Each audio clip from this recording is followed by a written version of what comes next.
लगता है कि अगर कोई संवैधानिक ताकत भीम आर्मी और आजाद समाज पार्टी के लोगों को मिलेगी तो जैसे वो खरंजा रात को 1 बजे बना, क्या आपके दिन बदलेंगे नहीं बदलेंगे? दोनों हाथ उठा के बताओ। मैं आपसे ये भी पूछना चाहता हूं, इस देश में महंगाई कमर तोड़ रही है तमाम तरह से, चाहे वो खाने पीने के चीजें हों, चाहे वो पेट्रोल के दाम हो, डीजल के दाम हो, चाहे ट्रांसपोर्टेशन हो, किराया हो, चाहे वो रेलवे का जो है वेटिंग का टिकट हो, चाहे और कोई दवाइयां हो, काला बाजारी चल रही है, किसी को दिक्कत नहीं है। गरीब लोग किस तरह अपना पेट काट काट के अपने बच्चों को दवाई दिलाने का, आगे बढ़ाने का काम कर रहे हैं। क्या इस सरकार को चिंता है? क्यों नहीं है? क्योंकि उनके एजेंडे में आप हो ही नहीं। क्या आप नहीं समझते कि बाबा साहब ने हमें एकमात्र हथियार दिया था शिक्षा, और इस सरकार ने शिक्षा का बजट कम कर दिया, हायर एजुकेशन में स्कॉलरशिप खत्म कर दी। इस सरकार ने चुन चुन के सरकारी स्कूल बंद करवा दिए। किस तरह से हमारे माँ बाप अपना पेट काट काट के हमें पढ़ाते हैं। सरकारी नौकरियां खत्म हो गई है, उसके बाद प्राइवेट स्कूल खुल गए हैं, गरीब आदमी पढ़ा नहीं सकता है। मैं पूछना चाहता हूं, क्या आप इस व्यवस्था को बदलना चाहते हैं? नहीं चाहते हैं? समस्या आपको पता लगी कहां है? समस्या उनकी नीयत में है, उनकी नीति में है, उनके विचार में है। और निवारण कहां आपको पता लगा या नहीं लगा? निवारण आपके हाथ में है, मौका आपके हाथ में है। 4 महीने का समय है। अगर अगले 4 महीने आप लोग जागे, मेहनत की, गांव गांव जाके बहुजन समाज के लोगों को समझाने का काम किया, अपना बूथ का संगठन मजबूत करने का काम किया, तो ईमानदारी से बता रहा हूं कि सत्ता आपके हाथ में होगी और बहुजनों के तरक्की के रास्ते खुलेंगे। बहुजन अधिकारी कर्मचारी, उनको मौका मिलेगा, नौजवानों को रोजगार मिलेगा, महंगाई से निजात मिलेगी। और जो गारंटी भारतीय संविधान देता है, मैं नहीं दे रहा हूं, कि प्रदेश में रहने वाले हर एक व्यक्ति को रोटी, कपड़ा, मकान, चिकित्सा, शिक्षा, सुरक्षा, रोजगार और अन्य अत्याचार पहले तो होगा नहीं, किसी की हैसियत नहीं बचेगी, गुंडे भाग जाएंगे या पलायन कर जाएंगे यहां से।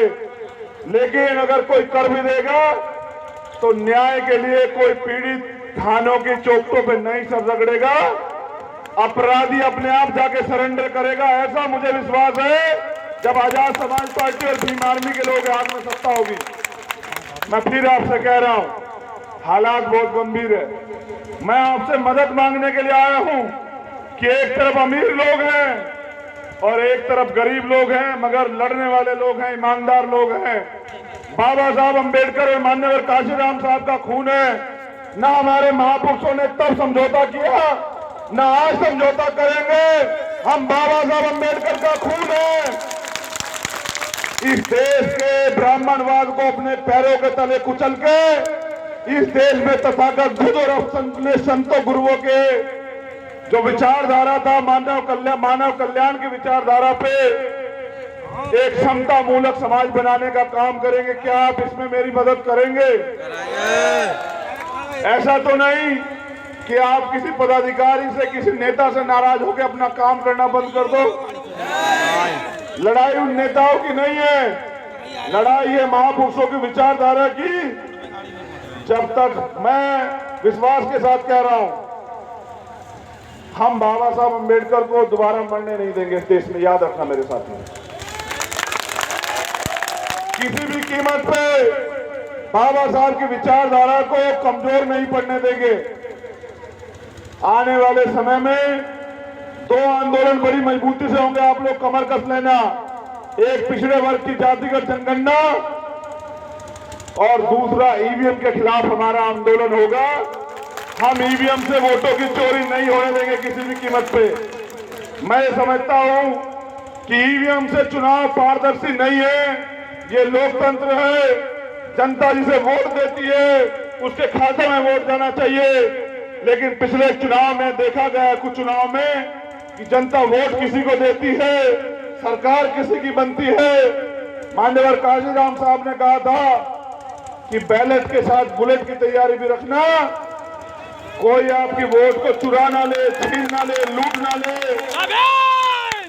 तो जो नया तंत्र इजाद हुआ है जिसके साथ छेड़खानी करके हमारी वोटों को चुराया जा रहा है, तो अगले महीने में ईवीएम के खिलाफ भी प्रदेश स्तरीय नहीं राष्ट्रीय स्तरीय आंदोलन होगा और हमारा प्रयास रहेगा कि चुनाव बैलेट पेपर से हो।